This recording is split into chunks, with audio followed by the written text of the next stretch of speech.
Vader Immortal, Episode 2. I sense a latent force ability within you. A few weeks ago, I took a look at Vader Immortal Episode 1, and I was really impressed with that game. I had a lot of good times, and the memories are still fresh.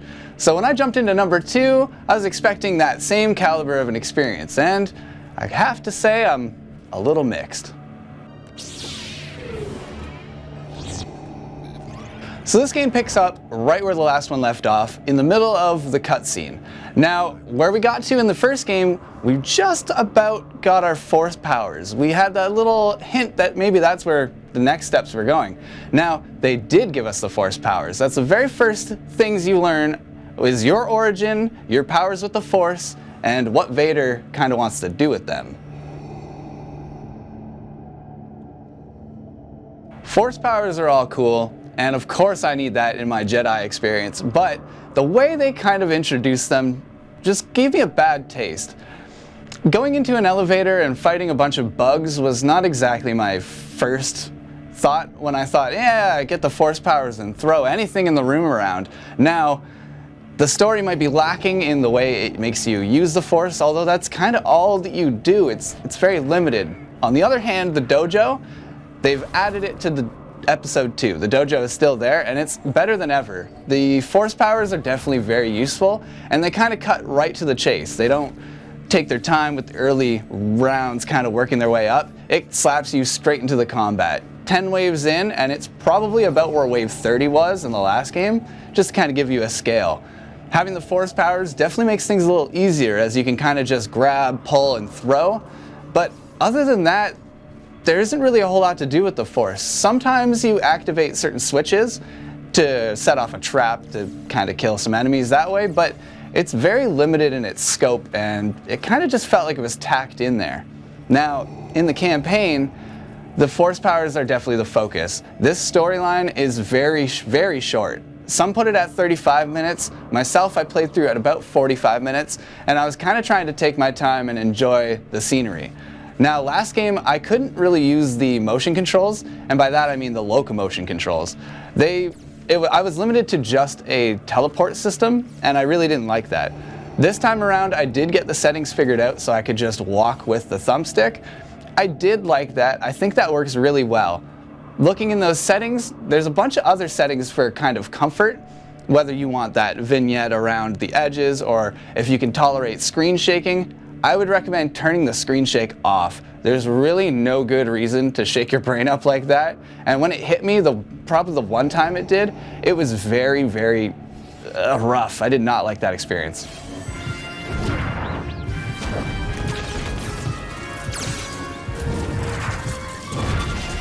When the story in Episode 1 picked up, there was a lot of really crazy vistas. You fly your ship through, well, hyperdrive first of all, and then you find another Empire ship, and then you find a planet and a temple, and it all looks really, really beautiful on the planet of Mustafar. Now, you're still on Mustafar, but you kind of couldn't really tell. In this episode, you're relegated to these dark caves and elevator caverns that are just kind of boring, and I feel like I've seen these kind of situations before.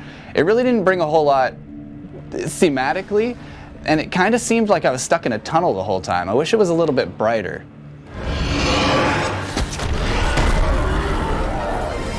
This game is very dark, but one of the things that really stand out graphically is Vader.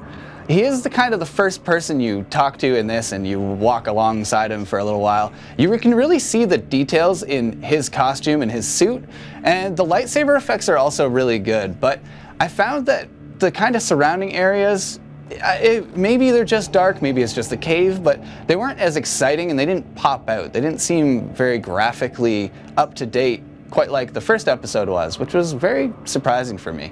Now, audio-wise, it's kind of the same mixed bag where some things are really interesting, the lightsaber for one and the different robot beeps, of course that's there, but there was no kind of grand music to accompany some of the discoveries that went on in this game. It seemed like it was very lackluster compared to that first episode.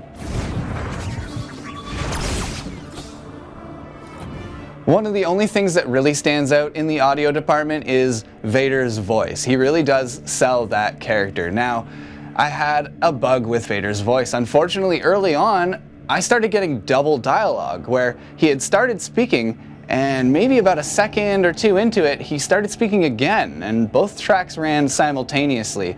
In a virtual experience, you wouldn't, really think that would mess up your eyes, but just anything doubling, any sort of oddity really gets in the way of that virtual reality experience. I was ready to listen to Vader. I wanted to do whatever he was ready to say, but his dialogue just came out all broken. It was really strange. And unfortunately, there's some other weird kind of errors in this game. I don't know if it's up to the decision of maybe we should just scrap these parts, and there is an option to cut out any sort of climbable section. I don't know why they stitched these in here. I did have a complaint on the last episode that there was these weird hallways that you had to cut your wires to pass through, and it just kind of seemed like one of those cheesy virtual reality things that we just don't really need in today's day. It didn't really offer me anything extra to just kind of meander around like that.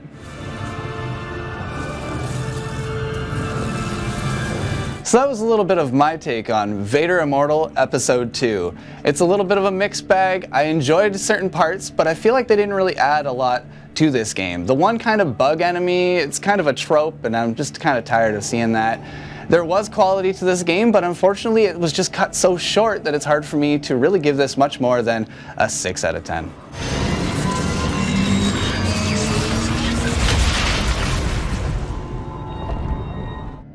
The shortest part of the Vader trilogy, Episode 2 has lackluster combat and ultimately did not live up to the fun of Episode 1.